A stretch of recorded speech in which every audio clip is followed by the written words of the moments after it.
Julien, bienvenue sur Les On Discute. Hello Nassim. Merci beaucoup d'avoir accepté l'invitation. Avec plaisir. Ça me fait super plaisir parce que c'est la première fois qu'on se rencontre. Oui. Et tu sais, les rapports un petit peu virtuels comme ça, où on se suit sur Instagram, on regarde le travail de l'autre, c'est toujours très cool, hein, mais c'est toujours encore plus intéressant de pouvoir rencontrer la personne, de discuter un petit peu plus. Et étant donné que je t'ai découvert il y a quelques mois via les contenus que tu postes, surtout sur Instagram, et que je me suis abonné, je me suis dit, c'est bizarre parce que je ne me considérais pas forcément comme la première cible de ton contenu, mais en le consultant, en me posant de manière, tu vois, plus consciente, en écoutant ce que tu as à dire, je me suis dit, ah, mais c'est marrant parce que ça résonne d'une manière un petit peu bizarre. Je vais utiliser ce terme parce que j'en ai pas d'autres sous la main. Ça résonne de manière assez bizarre. Ouais. Et je me suis retrouvé dans beaucoup de choses que tu abordais. Et forcément, en grand curieux que je suis, je me suis dit, attends, Julien, on va l'inviter, on va discuter face à face parce qu'il y a plein de choses qu'il aborde qui sont très intéressantes et peut-être des choses qui ne méritent pas d'être précisées, mais qui, avec un petit peu plus de développement, seraient encore peut-être plus intéressantes pour les gens qui nous écoutent et les gens qui nous regardent. Ouais. Donc déjà, encore merci Julien. J'apprécie, merci Nassim, franchement c'est top. Moi, je te connais depuis un petit moment avec les contenus musculation et je suis super content d'être là, ravi de faire ce podcast avec toi. Bah, trop bien, trop bien. Alors, Julien, tu ne te considères pas comme coach ou influenceur. Oui, c'est vrai. Alors que, tu vois, moi, le terme de coach, c'est quelque chose dont je me qualifie. Ouais. Je dis avec grand plaisir que je suis coach sportif, même si maintenant j'ai beaucoup d'autres casquettes. Tu n'as pas envie de te considérer comme coach ou alors tu considères qu'il y a un terme qui serait plus adapté sur ce que tu fais? Alors oui, c'est vrai que, tu vois, coach, je trouve qu'il y a peut-être une notion de... Comment est-ce que je pourrais dire ça? Pour moi, la façon dont je me définis, c'est plutôt accompagnateur, c'est-à-dire que je raisonne comme un miroir de la personne, je l'aide à avancer.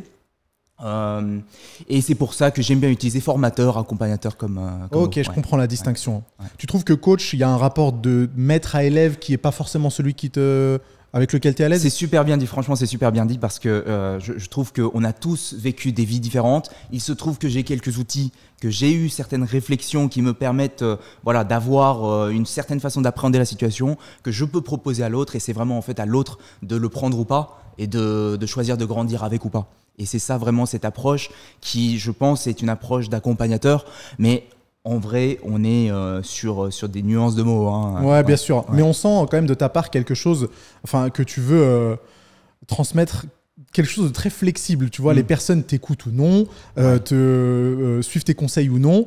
Ouais. T'es vraiment, enfin, ça transparaît vraiment que tu es un accompagnateur. Et donc, je comprends que le terme de coach puisse ne pas être adapté. Et influenceur, probablement encore moins. Oui, en fait, influenceur, je vois ça comme une casquette que j'adopte pour servir ma cause, qui est vraiment importante, ma mission, mon rêve, qui est d'avoir de l'impact sur la vie des gens, qui est d'aider des gens à exploiter leur plein potentiel. Et donc, finalement, c'est quelque chose que je fais pour servir cette cause-là. Donc, c'est vraiment, il y a une forme tu vois, quel est mon objectif et ensuite quel moyen est-ce que je mets en œuvre pour y arriver. Et influencer, c'est le moyen que j'utilise. Ouais. Et on se rend compte, en fin de compte, qu'il y a certains termes qui sont pas assez complets pour décrire ce que tu fais ou ce que tu veux faire. Oui, et je me rends compte que c'est ça pour beaucoup de gens. Je vois aujourd'hui beaucoup de gens qui utilisent les réseaux sociaux pour servir leur cause et moi je trouve ça vraiment beau. Et c'est pour ça que, tu vois, les deux termes justement que tu utilises, coach et influenceur, sont deux termes derrière lesquels on a des stéréotypes, des images qui sont associées. Ah, ça, c'est sûr. Et c'est important, je pense, à partir de maintenant, en arrivant en 2030, en 2040, qu'on ait une image beaucoup plus holistique, globale du rôle de coach et du rôle d'influenceur. Okay. Et là, avec plaisir, j'adopterai les casquettes de coach et d'influenceur. Ouais, mais je suis plutôt d'accord avec toi. Par contre, tu vas sûrement me taper sur les doigts.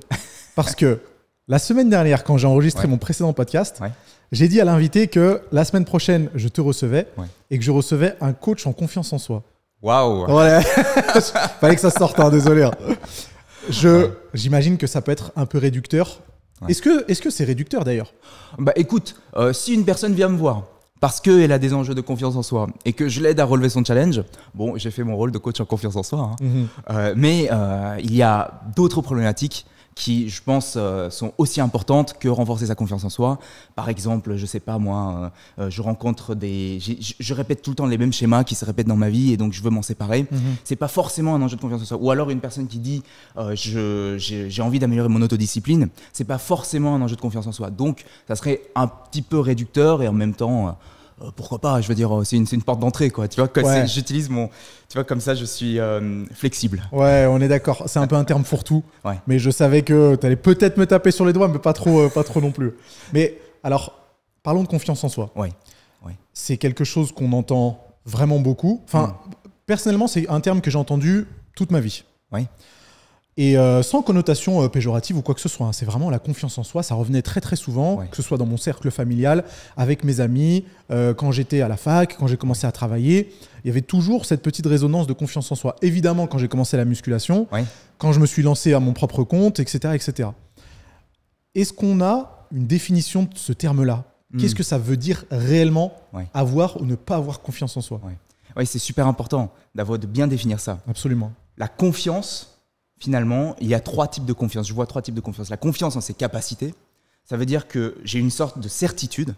Une certitude, c'est important d'associer certitude à confiance. J'ai une sorte de certitude que quand il va y avoir un obstacle, j'ai les capacités pour gérer, surmonter cet obstacle.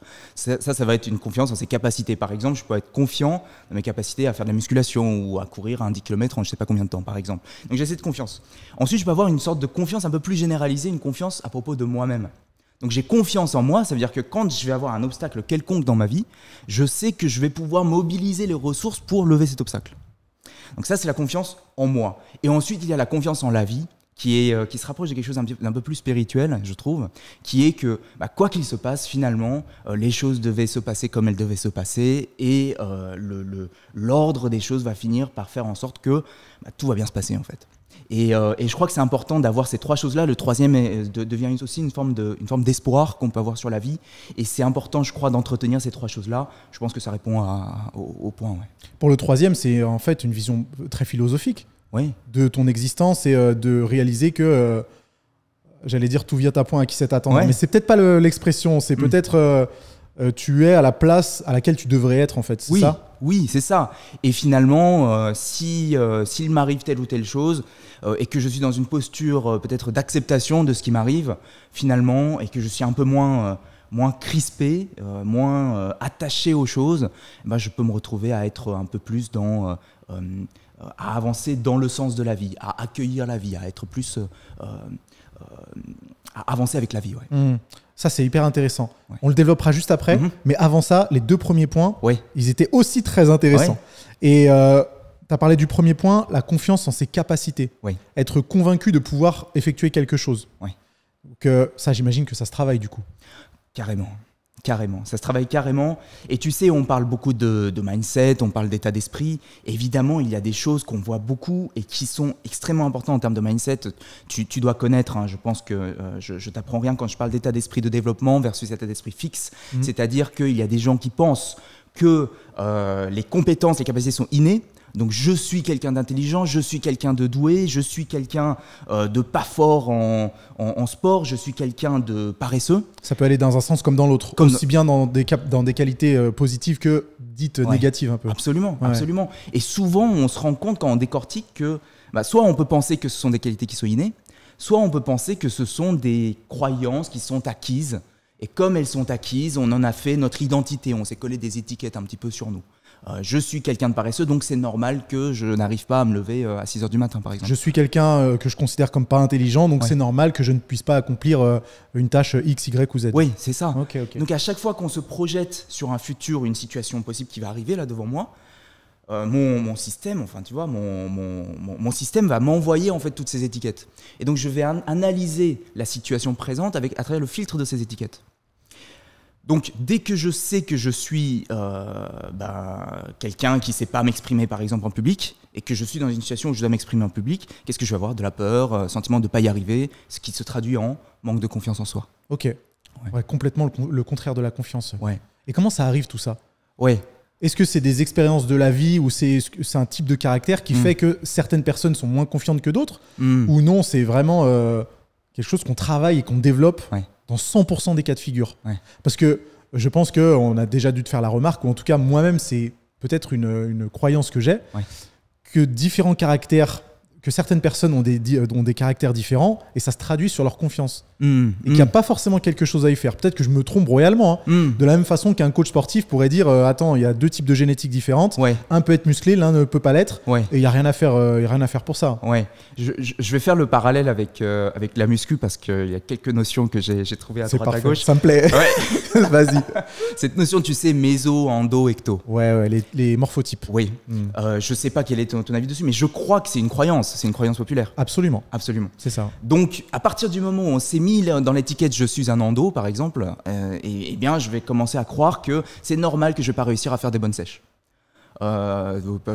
Évidemment, j'ai extrapolé, j'ai pris des raccourcis. T'as pas pris de raccourcis, c'est exactement ce que disent les personnes qui se considèrent endomorphes, mésomorphes ou ectomorphes ou je ne sais quoi. Super génial, exemple. Génial. Parce que je pense que c'est pareil pour la confiance en soi. À un moment donné, il m'est arrivé dans ma vie d'avoir des preuves que l'étiquette me correspond. Par exemple, j'ai 6 ans, à l'école, j'ai une prof qui n'a pas cru en moi et donc qui m'a dit « Ah mais toi, tu es, je sais pas, tu n'es pas adroit. Tu n'es pas adroit, tu n'es pas quelqu'un d'adroit. Regarde ton copain, lui, il est adroit. » Hop, croyance. Et puis une fois que j'ai cette croyance, je commence à voir le monde à travers ce filtre-là, je vais aller chercher des preuves que c'est vrai.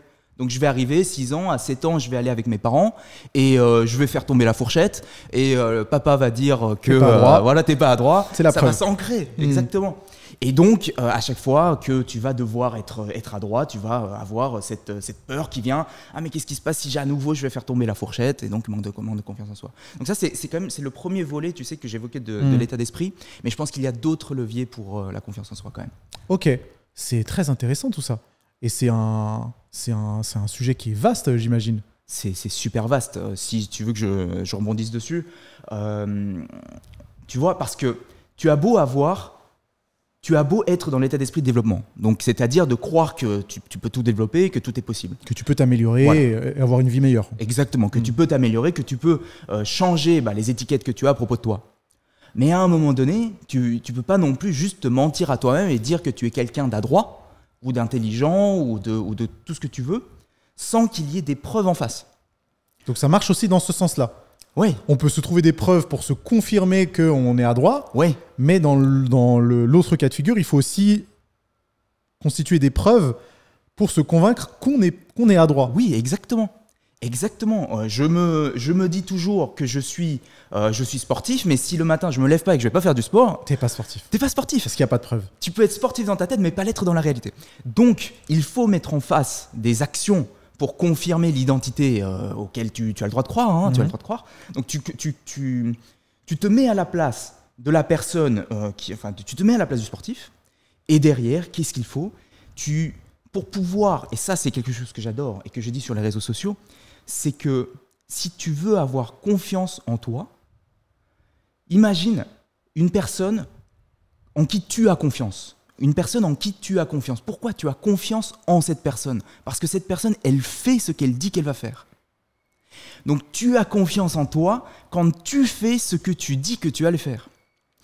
Tous les jours, tu te réveilles, tu fais ce que tu dis que tu vas faire, donc tu es digne de ta propre confiance. Et ça, je trouve ça génial. C'est génial et c'est parfaitement clair. Ouais. Et donc la confiance en soi, c'est pas un interrupteur on-off, comme on aurait tendance à le faire croire, et comme on aurait tendance à dire aux personnes qui n'ont pas confiance en elles, aie confiance en toi. Ce qui est en fait un conseil qui veut rien dire. Oui, un conseil qui veut rien dire. Je trouve qu'une autre forme de parler de ça, c'est ne te prends pas la tête, sois naturel. Ah, super exemple. Ah ouais, vas-y, développe oui. Ça. C'est vrai, ça, c'est pas un interrupteur en fait, sois naturel ou ne te prends pas la tête. Eh oui, reste toi-même, tu vois. Tous ces conseils-là, ce sont des conseils en fait de gens qui sont déjà là où ils veulent être. Et qui te disent, moi, pour avoir confiance en moi, il me suffit d'être moi-même. Bah oui, parce que j'ai déjà confiance en moi, je fais déjà tout ce qu'il faut. Donc, mais ça peut être un interrupteur dans le sens où, parce que tout le monde est en fait bloqué à des étapes différentes. Enfin, moi, je vois ça comme une sorte de labyrinthe, tu vois, ou alors une sorte de, tu vois, une clé, une serrure, tu as différents loquets. Ouais. Donc, le but, c'est d'arriver à tourner la serrure, il faut que tous les loquets soient débloqués. Okay. Donc, l'un des premiers loquets, c'est vraiment l'état d'esprit. Donc, quand tu as déverrouillé ce truc-là, peut-être que le mec, il est capable de se lever tous les jours. Mais si tu te retrouves avec un mec qui n'est pas capable de se lever tous les jours, moi je prends cet exemple-là, mais eh bien il va falloir déverrouiller le second loquet. Voilà, c'est comme ça que je vois la chose. Je sais pas si j'ai répondu au... Ah, t'as très bien répondu et c'est effectivement parfaitement clair. Ouais. Donc du coup, c'est vraiment enfin, je vais utiliser des termes forts, pardon. C'est une bêtise de dire à quelqu'un « aie confiance en toi ». Ah oui, c'est ça.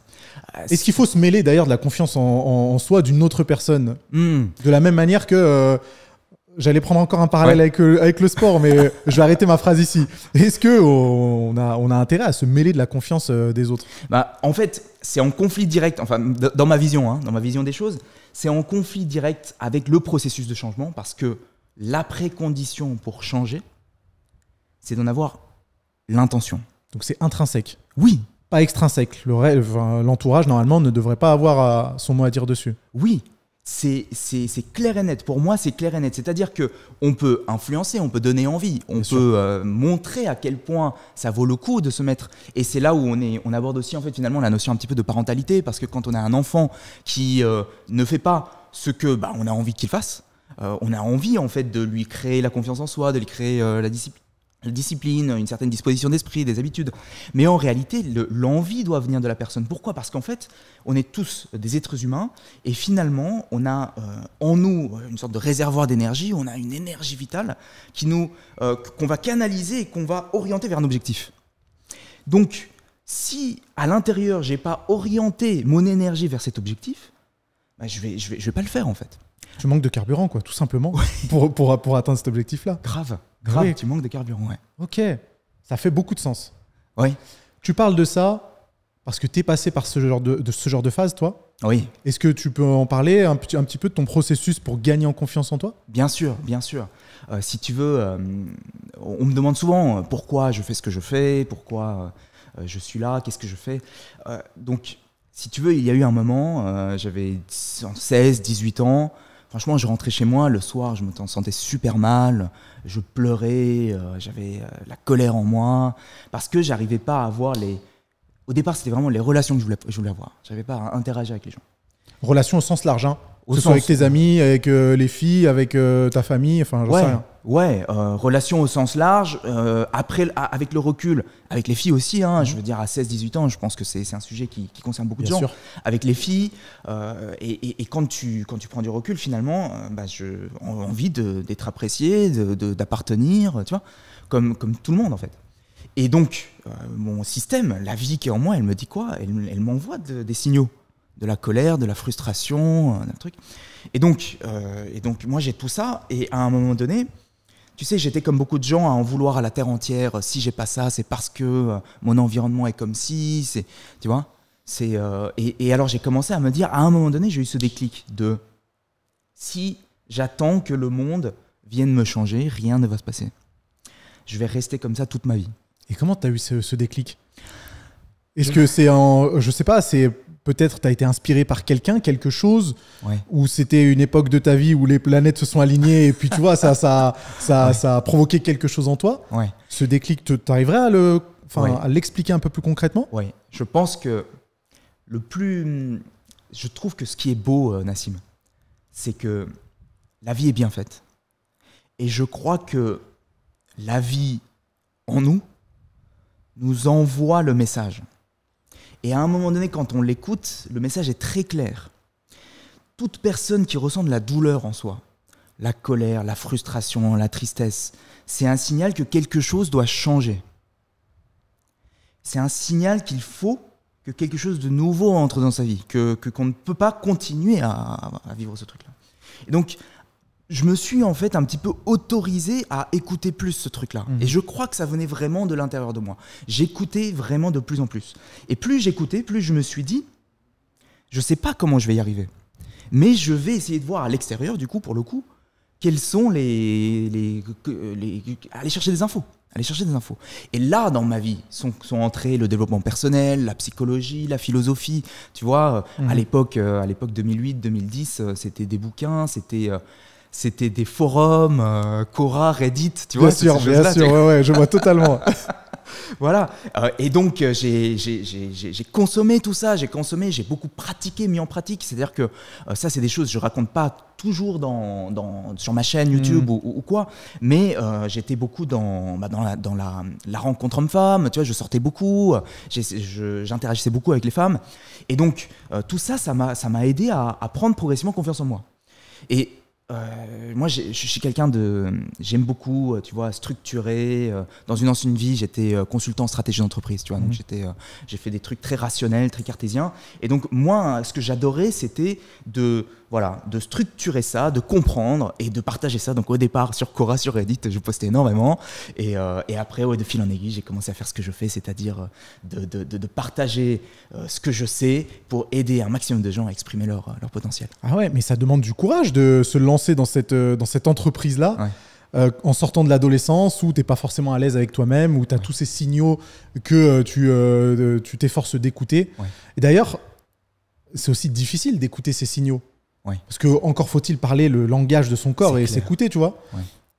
Il y a beaucoup de personnes qui utilisent ce terme-là, en musculation d'ailleurs, je vais reprendre cet exemple-là parce que je baigne là-dedans, écoute ton corps. Ouais. Et c'est très difficile d'écouter son corps quand on ne parle pas le même langage que son corps. C'est clair. Comment tu as pu te dire comment tu as pu traduire ces signaux sans te dire que la colère, la douleur, etc.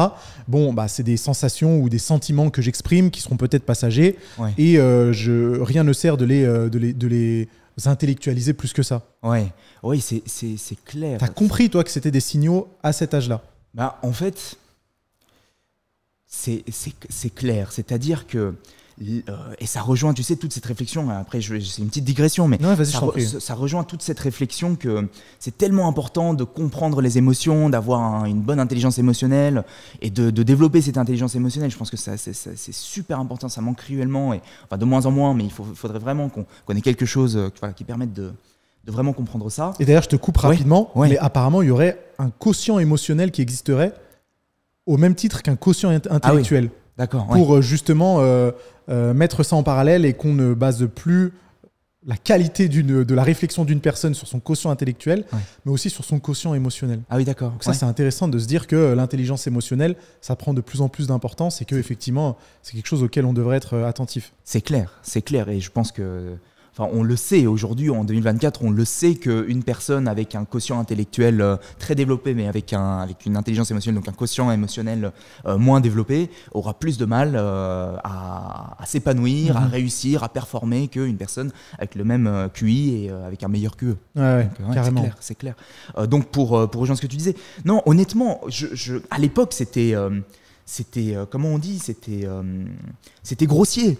C'était grossier, c'était un signal. Ça va pas, tu sais, c'est homme préhistorique, quoi. Ça va pas, je veux changer. C'est primaire. C'est primaire, je vois totalement. Ça va pas, je veux changer, point. Et puis après, progressivement, j'affine, j'analyse, je comprends. Et j'ai fait consciemment cet effort. Et je pense que c'est le fait d'avoir été quand même 15 ans baigné dans ce truc-là et à théoriser, à accompagner des gens, à rencontrer aussi des gens qui étaient des experts là-dedans avant que je le sois, bien sûr. Qui m'a permis aussi d'avoir ces connaissances-là. Ouais. Et ben en tout cas, mission accomplie. Hein. Bah, je fais de mon mieux. T'as l'air de très bien le faire. Est-ce que ta mission, du coup, elle a évolué au fur et à mesure des années, et voire même des décennies, parce que maintenant, ça fait un petit moment que tu as emprunté ce chemin-là. Ta mission, au début, qu'est-ce que c'était? C'était de te sauver toi-même ou c'était d'être, je mets des gros guillemets, la meilleure version de toi-même? Non, mais c'est complètement ça. C'est-à-dire qu'au départ, on commence, on a tous envie, ceux qui se lancent dans cette démarche ont envie de devenir la meilleure version d'eux-mêmes et ils le font très bien. Ils le font par plein de façons, par le sport, par les arts martiaux, par le business parfois. Le business, c'est clair. Ouais, c'est clair. Moi, c'était par les interactions sociales. Donc, j'étais beaucoup dans ça. Dans les forums, je parlais beaucoup de psychologie homme-femme. Toute cette mouvance Red Pill, finalement, je l'ai vu passer. Je l'ai vu passer. Et puis ensuite, une fois que moi, je m'étais finalement libéré de mes obstacles internes, une fois que mes difficultés personnelles étaient franchies et que j'ai commencé finalement, en fait, lorsque à l'intérieur tu n'as plus d'obstacles, lorsque ton ego ne cherche plus à survivre, l'ego, c'est-à-dire l'entité qui cherche à te protéger de la mort, et donc qui t'envoie tes peurs, les petites voix, tu ne devrais pas y aller, n'ose pas, c'est dangereux, n'y va pas, il faut que tu... mais c'est aussi cet ego qui va dire il faut que tu manges, il faut que tu dormes, il faut que tu t'entoures de gens, il faut que tu t'attaches aux choses, parce que si tu ne te détaches pas de ces choses-là, eh ben, ça va être dangereux pour toi, tu vas finir seul, etc. etc. Ça, c'est l'ego. Lorsque finalement tu as travaillé avec ton ego et que tes besoins sont satisfaits, concrètement, hein, une plante qui n'est pas arrosée, elle a besoin d'être arrosée.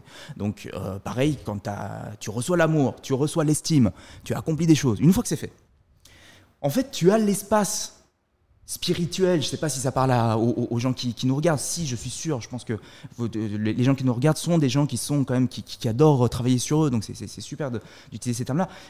Ça te libère l'espace spirituel pour rayonner, pour envoyer, tu vois, pour envoyer dans le monde extérieur. C'est-à-dire qu'au lieu d'être dans une démarche de prendre, parce que je vis dans un monde où en fait j'ai l'impression que je suis dans le manque et il faut absolument que je prenne. Une fois que c'est bon, je suis plein à l'intérieur, j'envoie. Tu vois, et lorsque je suis arrivé dans cet état-là, de prendre conscience que je ne faisais pas l'expérience de la vie pour prendre, mais que je faisais l'expérience de la vie pour donner, là, j'ai commencé à m'intéresser aux autres. Okay, et donc, lorsque je me suis intéressé aux autres, je me rends compte qu'ils rencontrent les mêmes obstacles de libération de l'ego, puis ensuite d'arriver à leur plein potentiel. Et c'est comme ça que je boucle avec la question initiale, parce que tu as vu, j'ai fait un petit peu une boucle, mais qui est de dire, finalement, est-ce que tes problématiques ont évolué? Oui, au départ, je m'intéressais à comment est-ce qu'on arrive à survivre. Mais une fois qu'on arrive à survivre, qu'est-ce qu'on fait ensuite pour prospérer, pour tout envoyer, tu vois? Et donc aujourd'hui, je suis plus dans une logique de comment on exprime son plein potentiel que comment est-ce qu'on survit. Ok. La boucle est bouclée, mais c'était une belle boucle et c'était parfaitement clair. J'apprécie, merci. Du coup, tu as parlé d'une première étape où tu cherchais à remplir et ce qui t'a permis de pouvoir rayonner après. Ouais. Ces deux étapes, elles sont obligatoires. Est-ce que tout le monde devrait passer par cette étape de « je me remplis moi-même » et une fois que je suis plein, j'ai la possibilité de rayonner et d'avoir des considérations qui seront différentes, en fin de compte? La façon dont je ou alors, pardon de te couper, ou alors c'est très personnel à ton histoire et c'est pas forcément un schéma qui devrait être cherché à être reproduit par les autres. Oui, je comprends. C'est-à-dire que la façon dont je vois ce truc-là, c'est que on est des êtres humains et on est des êtres humains, ça veut dire à la fois qu'on est tous différents, mais qu'on est tous pareils. Tu vois, en musculation, il y a des bonnes méthodes, il y a des moins bonnes méthodes. C'est une évidence. C'est une évidence. Alors que dans le développement personnel, qui est un peu moins connu, eh bien, on va avoir tendance à avoir très régulièrement des remarques de « on est tous différents », tu essayes de généraliser des choses qui ne sont pas généralisables. Eh bien, parfois, il y a quand même des sortes de structures. On a tous envie d'être appréciés, on a tous envie, à un moment donné, d'accomplir des choses, on a envie de transcender, tu vois, on a tous des structures qui sont similaires. Et donc, donc le point, c'est est-ce que c'est forcément linéaire? Les gens qui viennent me voir, je vois trois types de gens. Je vois des gens, ils sont au top. Ils sont au top et ils sont dans un enjeu de performance, comme des sportifs de haut niveau. Moi, j'ai souvent surtout des chefs d'entreprise, tu vois, qui se disent ok, comment est-ce que je fais pour aller à l'étape suivante? Comment est-ce que je fais en fait pour mettre en place des systèmes, des outils pour être plus performant, pour être plus efficace? Donc, très concret. Ouais. Et pourtant, ce sont des gens qui, je me rends compte, sont aussi très spirituels. C'est-à-dire parce qu'ils sont justement très ouverts, parce qu'ils se sont libérés souvent de leurs égos. Après, évidemment, je ne dis pas que tous les chefs d'entreprise se sont libérés de leurs égos. C'est pas ce que je dis. Mais voilà. Donc ça, c'est une première catégorie de population. Tu en as une seconde qui, en fait, sont pas tant dans un enjeu de survie, mais maintenant qu'ils sont énergétiquement disponibles, ils sont en train de se dire, ils sont en train de chercher. Mon énergie, là, je la canalise vers quoi? Je l'envoie vers quoi? C'est la quête de sens, tu vois. Je sais que j'ai tout ça en moi, là, je sais que j'ai de la vie en moi, qu'est-ce que je fais avec? Parce que j'ai essayé ça, je ne sais pas exactement pourquoi. Donc là, c'est vraiment trouver du sens. Aujourd'hui, en 2024, on a beaucoup de gens qui ont une conscience de plus grand que soi, comme l'écologie, la cause écologique, etc. etc. Et ensuite, tu arrives à une population de gens qui auraient autant envie de rayonner, mais qui aujourd'hui, là, tout simplement, ils ont besoin de survivre, quoi. Ils ont besoin de survivre, c'est-à-dire ils ont besoin de savoir s'exprimer pour recevoir l'amour en retour. Ils ont besoin de savoir gérer leurs émotions parce que pour l'instant, parce qu'ils ne savent pas gérer leurs émotions, c'est le chaos autour d'eux. Parce qu'ils n'ont pas une bonne compréhension de ce qui se passe, ils tombent dans des trous quand ils marchent. Et ce sont les mêmes gens, c'est-à-dire que ce sont tous des êtres humains. Ce sont tous des êtres humains et quelque part, je ne sais pas toi, mais dans cette démonstration, je trouve qu'il y a une forme quand même de petite linéarité. Ouais. Mais je suis totalement d'accord avec toi. Ouais. Et c'est vrai que parfois moi-même, on me dit que je généralise trop. Ok. Alors que je suis convaincu que, comme tu le dis, il y a des schémas qui sont applicables à tous. Ouais. Et qu'à l'intérieur de ces schémas, évidemment, il va y avoir un petit peu d'individualisation. Ouais. Mais c'est sûr qu'il y a des schémas qui se retrouvent, et je partage à 100% cet avis-là. Oui, et c'est cette notion de méta. C'est-à-dire que, par exemple, tu vois, si je te demandais qu'est-ce qui compte pour toi dans la vie, tu aurais des choses qui te viendraient. Moi, c'est des choses comme, ce qui compte pour moi, c'est contribuer, c'est progresser, apprendre, aimer, tu vois, c'est ces choses-là. Et donc, ce qui est méta, c'est qu'on a tous des choses qui comptent, et le contenu, la matière, est différent pour tout le monde. Va changer, voilà. Absolument. Ouais. Là, ça fait vraiment beaucoup de sens. Mais c'est quand même très intéressant de voir les choses comme ça, et de pouvoir les expliquer de manière aussi développée, parce qu'on comprend vraiment le propos, et on comprend aussi la bienveillance derrière, tu vois, qu'il y a le désir de faire en sorte que les personnes se connaissent un peu mieux, et puissent vivre dans de meilleures conditions, en fait. Oui. Et c'est important pour moi, tu sais, il y avait un texte qui m'avait fait réagir il y a quelques années, de Julia de Funès, qui avait sorti un bouquin qui s'appelait Développement impersonnel, et c'était la critique du développement personnel, qui était une pratique extrêmement individualiste et ultralibérale. Et je crois, et je cite aussi par exemple Thomas d'Ansembourg qui parle de bienveillance, de communication non violente, donc qui est un grand penseur du développement personnel moderne.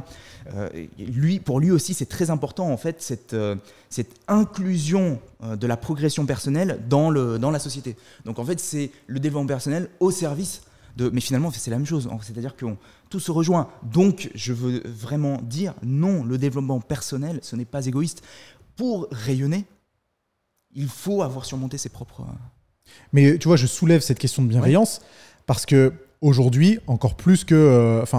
c'était peut-être encore plus le cas il y a 1 ou 2 ans, mais avec le mouvement Red Pill, justement, on se retrouvait avec, pour le coup, là, c'est des influenceurs, on peut le dire, qui avaient une approche très extrême du développement personnel et qui, du coup, partageaient peut-être des habitudes qui étaient presque toxiques, qui en devenaient presque toxiques en fin de compte. Donc c'est pour ça que je souligne la bienveillance et le fait d'inclure le développement personnel dans une démarche qui est plus globale et qui en fait sert à tous, malgré le caractère qu'on pourrait trouver égoïste de ça. Je peux réagir là-dessus? Bien sûr, t'es bienvenu. Et c'est... Quand on prend du recul sur le Red Pill, on voit que finalement, et c'est une vidéo que j'avais faite sur YouTube et qui avait généré beaucoup de réactions, c'est qu'en réalité, beaucoup de gens qui sont dans le Red Pill, je ne dis pas que tout le monde sont dans cet état-là, mais beaucoup de gens qui sont dans le Red Pill sont encore dans un processus de guérison. C'est-à-dire qu'ils sont encore blessés par leur rapport aux femmes. Donc comme ils sont blessés, ils en ont tiré certaines leçons qui leur ont ouvert les yeux. Qui leur ont ouvert les yeux, changé le rapport qu'ils pouvaient avoir par rapport, et ils ont tiré certaines conclusions, qui sont des conclusions de division, qui sont des conclusions qui, à un état émotionnel, parce que petite digression, on peut tout mesurer selon la fréquence émotionnelle que génère la pensée. La pensée qu'il ne faut pas accorder de l'importance à la relation et se concentrer par exemple sur son business, c'est une pensée qui émane quelle émotion? La colère, la frustration. Voire même la peur de ne pas... La colère, la frustration, la peur. Et donc, est-ce que... On peut parler en termes d'intention. Est-ce que l'intention de cette pensée, c'est une intention d'union ou une intention de division? On est dans une intention de division. Clairement. Tant qu'on est dans cette intention de division, on est dans la blessure. On est dans l'ego, on est dans la protection de soi. Lorsqu'on a fini de vivre ce truc, lorsqu'on a accepté ce truc-là complètement, lorsqu'on en a guéri, on se rend compte, oui, on a une meilleure clairvoyance sur la réalité de l'interaction homme-femme, mais oui, je suis émotionnellement prêt à nouveau à incarner pleinement ma masculinité et à accueillir pleinement la féminité. Et là, on a fini de faire le boulot. C'est comme ça que je vois la chose. Est-ce que tu penses que c'est un travail de maturité ou c'est juste quelque chose qui vient avec le temps ? Parce que peut-être qu'on a cette approche-là, on a plus de 30 ans, ouais. On a peut-être un peu plus de recul ouais. que, disons, un jeune homme d'une vingtaine d'années qui tomberait sur ce genre de contenu et qui a l'impression qu'on parle exactement de son quotidien, tu vois. Oui. C'est clair, c'est clair. Et c'est pour ça que je compare ça au rap. Au rap où, par exemple, peut-être pas le rap d'aujourd'hui, mais le rap où le contenu était, finalement, la vibration émotionnelle du rap était de la colère et de la violence. Pourquoi on écoute ça ? Parce qu'on s'identifie dedans, on peut finir de vivre notre colère dans cette musique. Et donc, ça génère... Et quand tu regardes, en fait, l'audience de chaque musique que tu vas associer à l'état émotionnel, tu comprends en fait l'univers émotionnel dans lequel baigne la population. Tu vois ? Tu pourrais faire un graphique en montrant il y a tant de personnes qui écoutent de la musique qui vibrent à la fréquence de l'amour, tant de gens qui vibrent à la fréquence de la colère, etc. etc. Et donc, oui, c'est une bonne chose en fait finalement de parler, d'être dans le red pill, parce que c'est un processus, ça te permet en fait de t'en libérer de cette émotion. Parce que oui, c'est un truc que tu as vécu au quotidien et tu veux finir de le vivre pour que ça soit derrière toi. Donc moi, je dis bravo. Il y a plein de façons d'y arriver. Une façon de parvenir à la maturité, c'est, je pense, la mouvance Red Pill permet d'y arriver. Ouais. Donc je dis pas que c'est une bonne ou une mauvaise chose. Ouais, parce qu'il y a des choses qui sont clairement pas bonnes, mais je comprends où tu veux en venir. Ouais, voilà. Ouais, complètement. Ouais. Ok, très intéressant. Ouais. J'aimerais bien qu'on parle un peu de pression sociale. Oui. Pression sociale, si on devait donner une définition, ce serait peut-être prendre part à des activités qu'on n'a pas forcément envie de prendre part parce que notre entourage nous encourage à le faire. La pression sociale, c'est quelque chose qui nous atteint potentiellement tous à certains degrés. Oui. Même une personne qui a 100% confiance en elle, peut-être que dans certains cas de figure, elle peut être affectée par la pression sociale. Qu'est-ce que tu en dis de tout ça ? Est-ce que c'est quelque chose qui existe comme je suis en train de le prétendre ou est-ce que c'est peut-être un amalgame de plein d'autres concepts ? D'accord. Alors, je crois que... Je vais prendre une image. Quand il y a un enfant qui est en train de se noyer dans la mer et qu'il n'y a que toi qui l'as vu, et autour de toi, tu as des dizaines de personnes qui te regardent, et toi, tu es en train de te déshabiller pour aller sauver l'enfant, tu sautes dans l'eau, et en fait, c'est une mer qui est très agitée, qui est dangereuse. Et les gens disent non, mais il ne faut pas que tu le fasses, c'est trop dangereux, parce qu'ils n'ont pas vu en fait que l'enfant est en train de se noyer. On s'en fiche de la pression sociale à ce moment-là.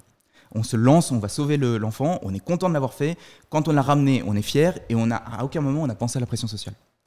Donc, il est essentiel, finalement, pour accomplir ce qui est important pour soi, de s'affranchir de la pression sociale. Et donc, le phénomène, c'est que le risque de la pression sociale, c'est donc que tu puisses te retrouver si on accorde trop d'importance à la pression sociale, c'est de ne pas faire ce qui est important. Donc là, c'est pour illustrer l'importance, finalement, les effets de la pression sociale. Est-ce que c'est quelque chose qui est réel ? Pour moi, ça se fait à un niveau plutôt inconscient, c'est-à-dire que tu te réveilles, à un moment donné, tu arrives à un certain niveau de conscience, qu'en fait, tu es à un point A, à un point X dans ta vie, et que les circonstances de ta vie, elles sont comme elles sont autour de toi. Et en fait, c'est-à-dire qu'autour de toi, tu as des parents tu as dans ta tête des croyances qu'il faut que tu fasses tel métier, que tu as tout un tas d'étiquettes dont on a parlé un peu plus tôt, que tu es capable de ci, que tu n'es pas capable de ça. Tu as des références, l'oncle qui a gagné tant d'argent en faisant tel métier, le frère qui a essayé telle chose et qui s'est cassé la figure et donc il vaut mieux pas, etc., etc. Donc tout ça, c'est de la pression sociale. C'est une forme de pression sociale. Et donc, quand on a ça, c'est important d'apprendre à s'en affranchir. Oui, je crois que c'est une réalité de ce point de vue. Voilà. Mais alors, est-ce que ça peut être positif ou non ? C'est toujours négatif, la pression sociale. C'est peut-être là où je voulais en venir. Ouais, est-ce qu'il y a des cas de figure où c'est vraiment négatif et où ça nous oblige à prendre part à des activités, on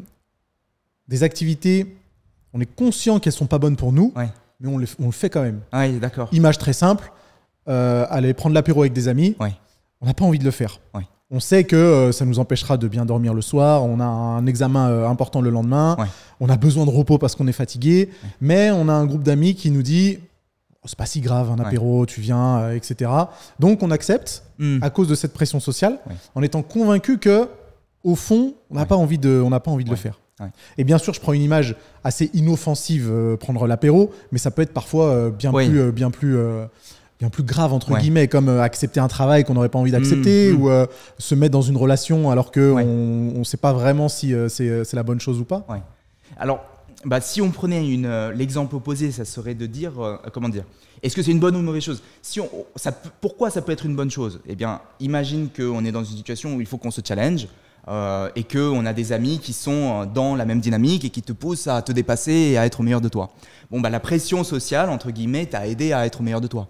Donc, la pression sociale est quelque chose de neutre dans les faits, mais qui peut générer donc à la fois des effets positifs ou des effets négatifs. Mais c'est important pour moi d'opposer en fait la notion de pression sociale à la connaissance de soi et à la connaissance de ce qui est important pour toi. Donc tu sais, cette notion de l'enfant là qui est en train de se noyer, c'est que on peut utiliser la pression sociale comme un moteur, où on peut en subir les conséquences négatives de la pression sociale. Mais à partir du moment où tu sais ce qui compte pour toi, où le système de référence principal est en toi, ensuite, la pression sociale, finalement, tu as le recul nécessaire pour dire si oui ou non tu vas l'utiliser, en fait, ce truc-là. Si des gens autour de toi vont te dire non, mais fais pas ce métier parce que c'est dangereux. Eh bien, c'est en soi l'information. Merci de m'avoir donné l'information, je vais pouvoir m'en servir. Merci de m'avoir donné l'information, c'est trop bien ça. Tu vois, merci pour l'info. C'est une manière très polie de dire ouais bah ok. C'est clair. Mais je sais pourquoi je fais les choses que je fais. Donc, si on veut en tirer un truc vraiment utilisable, c'est identifier ce qui compte pour vous et faites-le maintenant. Mais comment on fait? C'est très simple.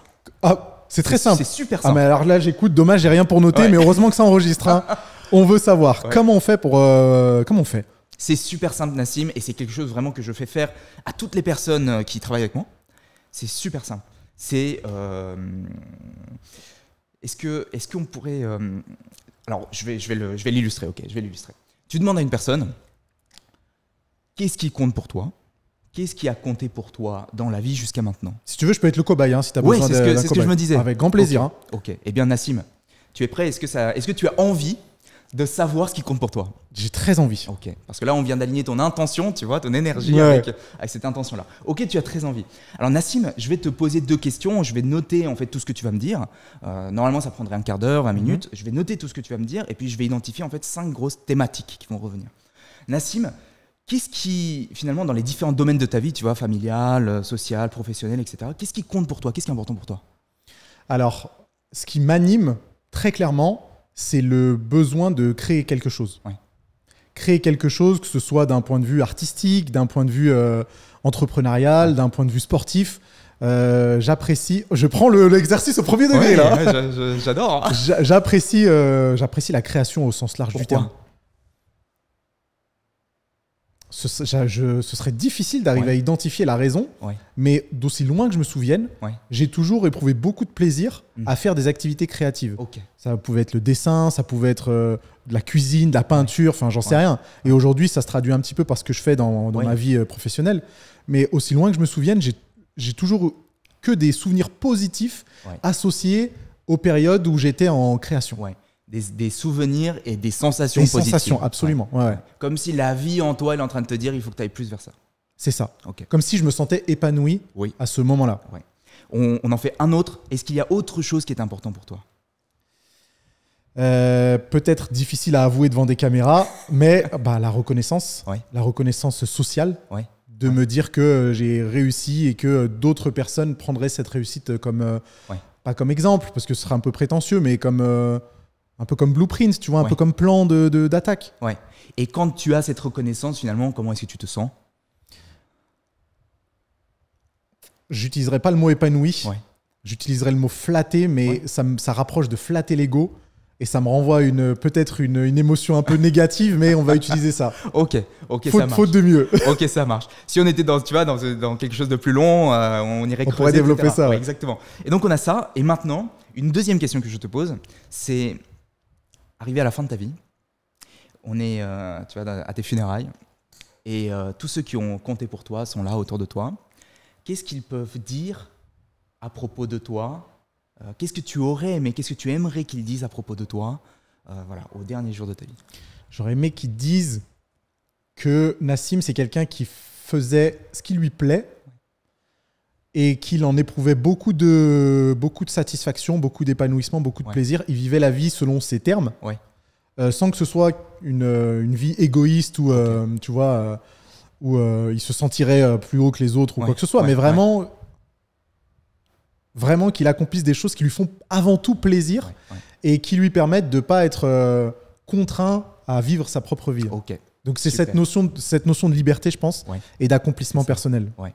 Ok. Donc tu vois, moi j'ai pris. Alors je suis supposé avoir pris des notes. T'as pris les notes virtuelles. Exactement. Et donc on voit, Nassim, que ce qui t'anime, ce qui en fait illumine ta lumière au fond, c'est à la fois la créativité, la création, créer. J'aime bien utiliser des verbes pour faire ça. Être libre. Et je pense, il y a liberté, mais il y a aussi peut-être cette notion un petit peu d'indépendance, indépendance qui est peut-être un peu liée, mais voilà, c'est trois choses. Si on creuse, on arriverait en fait, on pourrait générer une liste par exemple de 20 valeurs, c'est des valeurs en fait.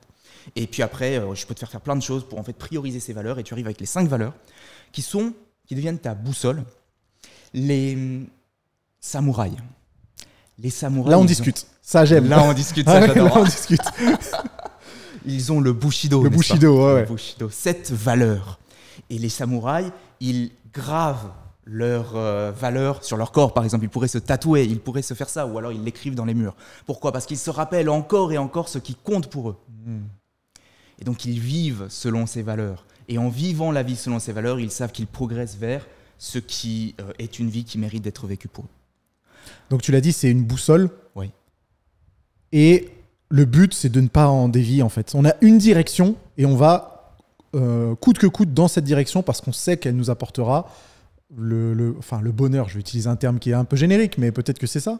Eh ben, je crois que c'est faire ce qui est juste parce que on a visé aussi haut qu'on pouvait.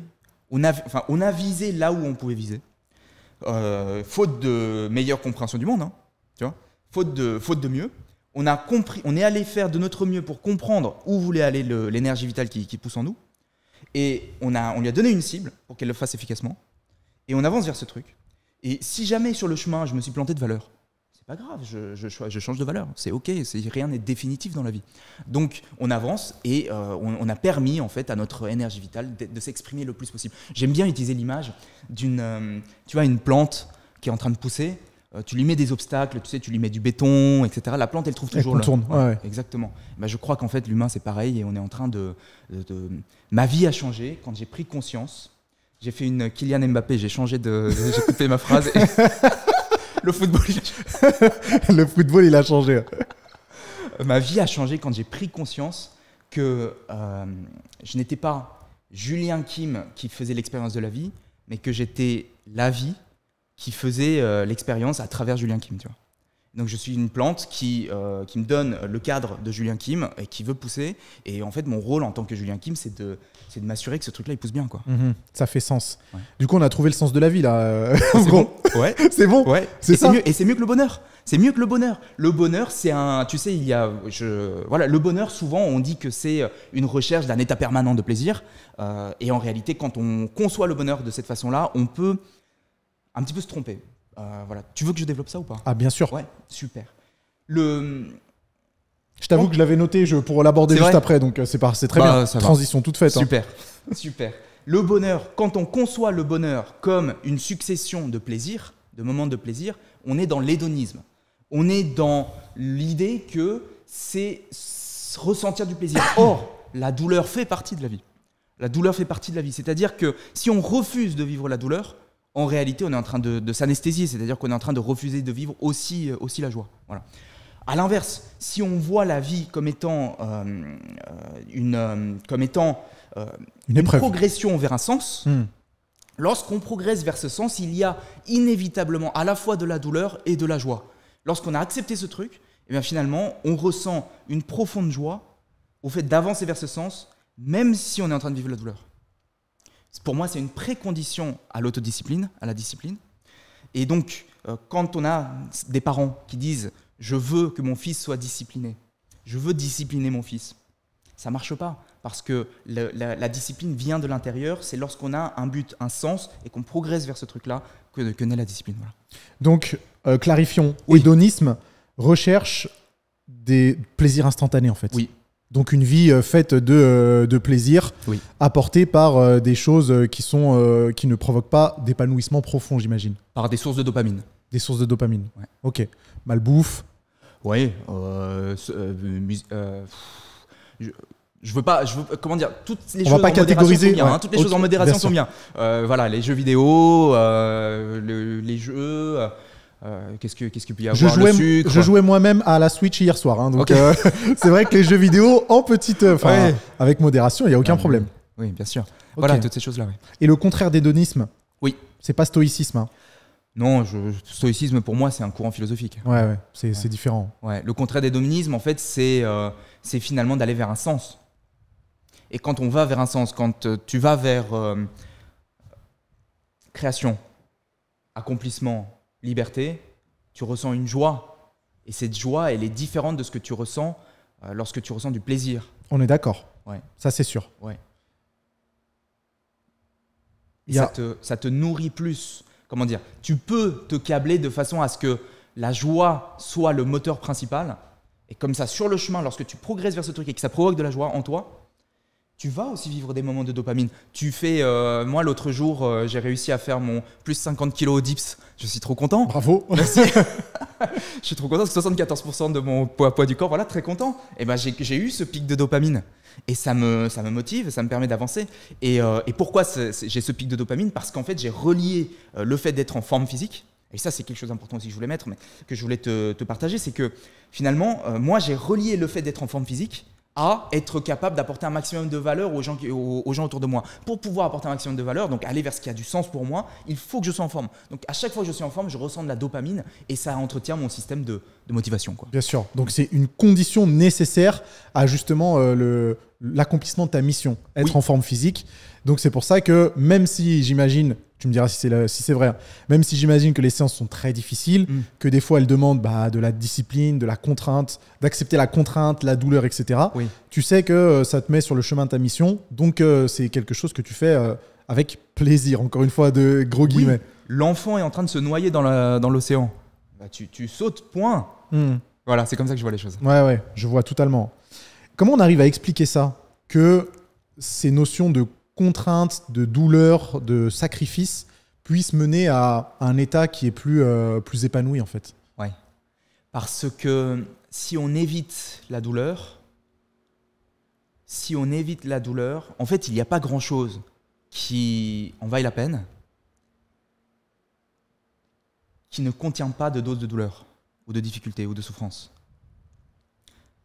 Il n'y a pas grand-chose qu'on puisse faire qui en vaille vraiment la peine, qui ne contiennent pas intrinsèquement de la douleur, de la souffrance ou de la peine. Donc, tant qu'on n'accepte pas, tant qu'on refuse de vivre, la douleur c'est fort, hein, mais l'inconfort, on va dire. Oui, plutôt l'inconfort, effectivement, c'est peut-être un meilleur terme. Ouais. Tant qu'on refuse d'être dans l'inconfort, on ne peut pas vivre quelque chose qui a du sens. C'est vrai, si on pense à se challenger, monter sa boîte, faire des épisodes de podcast, aller parler aux membres du sexe opposé.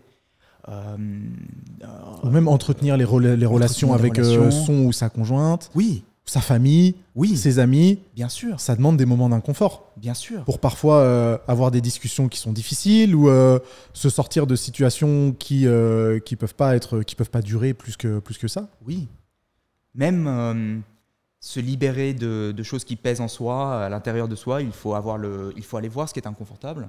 Tu sais, dans le développement personnel, justement, tu sais, cette notion qu'on avait dit de devenir la meilleure version de soi-même. Moi, j'ai remarqué un truc, Nassim, et ça, je trouve ça génial, c'est qu'on ne peut pas être toujours au meilleur de soi. Tu es d'accord ? Je suis totalement d'accord. On est presque autant la pire version de soi que la meilleure version de soi. Donc, en fait, on a quand même bien intérêt à améliorer la pire version de soi. à travailler sur la pire version de soi. Dis-moi en plus. Là, ça m'intéresse. parce que oui, la pire version de moi, elle existe. Hein. Exactement. Et des fois, je l'aime pas. Hein. Voilà. Enfin, je l'aime jamais d'ailleurs. Ah bah, voilà. Moi aussi, il y a des choses que je n'aime pas en moi.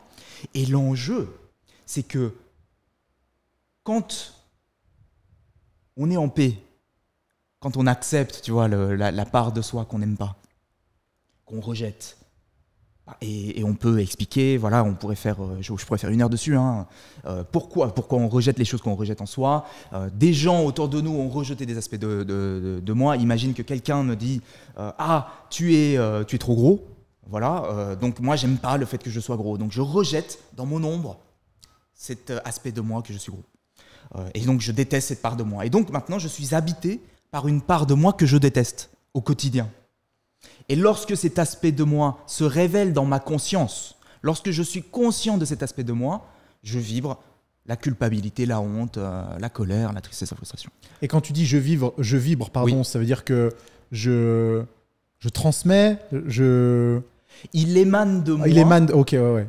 L'émotion de la colère, Mais ce qui est magique, c'est que j'ai un peu l'impression que les gens perçoivent notre état émotionnel. J'ai un peu l'impression que les gens ont quand même tendance à préférer s'entourer de gens qui émanent une énergie de joie, de paix et d'amour que de peur, de colère et de honte. Ça, c'est certain. On est d'accord. On est totalement d'accord. Je crois même que des plantes ou des animaux perçoivent ça. Moi, j'ai un labrador à la maison. Mon labrador, quand je suis en paix et en joie, eh ben, il vient me voir. Quand je suis en train d'être dans la honte ou dans la peur ou dans la colère, il le ressent. Il s'en va. Voilà, donc on est magnétique, on est attirant quand on est... Voilà. Donc ça veut dire qu'à notre insu, à l'insu de notre conscience, Carl Jung, le psychanalyste, disait « Tant qu'on n'a pas rendu l'inconscient conscient, il continuera de se manifester dans votre vie et vous appellerez cela le destin ou des choses qui échappent à qui échappent à ton contrôle, au contrôle de l'ego, au contrôle de Julien Kim, au contrôle de Nassim. Et donc, tu as intérêt à aller voir cette part, à dire « Salut, je reconnais que tu es là, je sais que en fait, tu es la version de moi qui avait 15 ans et qui a refusé le fait d'être gros. Salut, je t'aime bien quand même, il y a des choses que j'aime bien en toi, je ne fais pas que te détester, il y a des choses que j'aime bien. En fait, je veux bien en fait, que tu fasses partie de moi. Ouais. Intégrer son ombre. Quand tu as fait ce truc et que finalement tu es OK d'être nu devant ton miroir et d'être le pire de toi, je crois que là, on a fait un vrai travail de développement personnel. Un travail complet, je veux dire. Et c'est là où tu acceptes aussi d'être le meilleur de toi ? Oui. C'est la conséquence, en fait. Oui, c'est plus simple de travailler sur le meilleur de soi, tu vois. Donc, les gens travaillent à être le meilleur de soi. Mais en réalité, parce que peut-être que ce qui est important, peut-être que j'illustre, c'est les conséquences de ne pas travailler sur le pire de soi. Si on ne travaille pas sur le pire de soi, cet aspect de soi qui nous habite continue d'exister en nous. Et il a autant de pouvoir que le meilleur de soi. Parce que les moments où, je prends une image, le Nassim conscient, c'est un cavalier sur un cheval. Le cheval, c'est ton inconscient. Donc Nassim, la plupart du temps, il est en contrôle du cheval. Donc il gère bien, il fait tout. Mais à un moment donné, le cavalier, il doit dormir. Quand il dort, le cheval, il fait ce qu'il veut. Et quand le cheval, il y a en lui toutes ces choses qu'on rejette, mais il va casser des trucs. Il va casser des trucs. Donc, lorsqu'on a travaillé sur le cheval, eh bien, on est une personnalité entièrement intégrée. Et lorsqu'on est entièrement intégré, on va obtenir dans sa vie des résultats qui correspondent, tu vois, à cette intégration. Ouais, si je ne fais pas ce travail, en fait, j'ai beau développer mes compétences sociales, j'ai beau devenir discipliné, j'ai beau avoir confiance en moi, j'ai beau ne pas en avoir à faire quelque chose de la pression sociale, j'ai beau m'aimer, j'ai beau faire tout ça, il va y avoir des aspects de moi qui va tout casser. Et je vais être étonné parce que j'ai fait 10 ans de développement personnel et j'ai pas les résultats que je veux avoir dans ma vie. Mais c'est parfaitement clair. Okay. Et cette pire version de nous-mêmes, oui. Il faut travailler dessus pour... En fait, imagine un graphique devant toi. Ouais. Tu as la pire version de toi-même qui est tout en bas, la meilleure version de toi-même qui est tout en haut. Oui. Est-ce qu'il faut travailler à faire remonter la pire version de soi-même, tu vois, pour qu'elle soit plutôt à un niveau 0, ouais. Équilibrer les deux, comment ça se passe en fait? Comment on gère cette dualité entre les deux? Peut-être que... Attends, on va prendre plutôt mon exemple perso. Encore une fois. Décidément, je m'ouvre. Je m'ouvre vachement. Ah bah, là, on discute. Ah bah, là, on discute vraiment. Il y a parfois des moments où le pire de moi... Alors, j'aimerais qu'il n'existe pas, mais ça, c'est pas possible. Et il faut faire la paix avec ça, et c'est OK. Et je pense que maintenant, à mon âge, je suis bien plus à l'aise avec tout ça. Mais là n'est pas la question. Dans mon esprit de optimisation maximale, je me dirais, attends, j'ai la meilleure version de moi-même qui est là, je cherche encore à la faire augmenter, mais celle-ci, je veux qu'il y ait un décalage, en fait. Je veux que les deux puissent être sur la pente ascendante. C'est clair. Est-ce que c'est une bonne façon de voir les choses ou non? Au contraire, je devrais travailler à peut-être lisser la différence entre les deux ou peut-être faire augmenter un et pas l'autre. Le meilleur de toi, il est plutôt bien optimisé, non? Ouais. Donc, le gain marginal incrémental là, de travailler sur le meilleur de toi, il est... Ouais, maintenant, il va pas être ouf. C'est un peu comme ma masse musculaire après 18 années de musculation. Il va pas se passer grand-chose. Exactement. Bon, je pense que tu as évidemment aussi bien travaillé sur le pire de toi, tu vois. Bien sûr. Mais je pense qu'en général, les gens travaillent plus le meilleur d'eux. Donc, le pire de soi, lorsqu'on n'a pas beaucoup travaillé sur le pire de soi, qu'est-ce qui se passe? On a des peurs, on n'ose pas faire des choses, ou alors on détruit nos relations. Et tu vois, je veux rester un petit peu élevé, high vibe, mais les vraies conséquences, c'est en fait de descendre dans une spirale qui est... Tu sais, j'avais parlé des états émotionnels. Ouais. À partir de l'acceptation, au-dessus, il y a des choses comme le courage, la joie, la volonté, le raisonnement, etc. Tout ça, ce sont des énergies constructives qui permettent à l'énergie vitale de croître. En dessous, c'est l'énergie destructive. Donc, l'énergie se rétracte. Okay? Donc, quand on est dans la colère, on casse le monde extérieur. Quand on est dans la honte, qu'est-ce qu'on veut faire? On veut se faire petit, on veut disparaître. Et donc, il y a un processus. Et je salue Paul Pironnet, qui est un monsieur qui fait de la PNL, qui m'a enseigné ce truc-là, et c'est important. C'est qu'il existe un chemin pour se défenestrer. C'est-à-dire que si une personne se défenestre, c'est parce qu'elle a suivi un protocole. Tu vois. Et on met du temps à arriver là. Et tant qu'on n'a pas le moyen de remonter, c'est de travailler sur le pire de soi. Donc, c'est extrêmement important. C'est extrêmement important. Et ce que je veux dire aussi par là, c'est que c'est une fluctuation. On est dans la joie et puis parfois on redescend, puis ensuite on monte, puis on descend, puis on monte. Si on tape très bas et si on descend souvent vers la honte, travaille sur le pire de toi, tu vois. Ouais. Ça fait complètement sens. Bon, après, pour mon cas perso, peut-être que je dramatise un peu les choses. Et en fait, effectivement, j'ai beaucoup travaillé sur l'optimisation.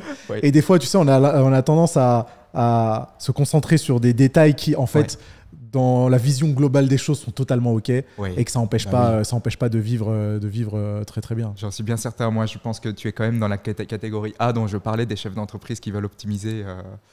Il y a des chances. Il y a des chances, même si j'ai sûrement quelques travers.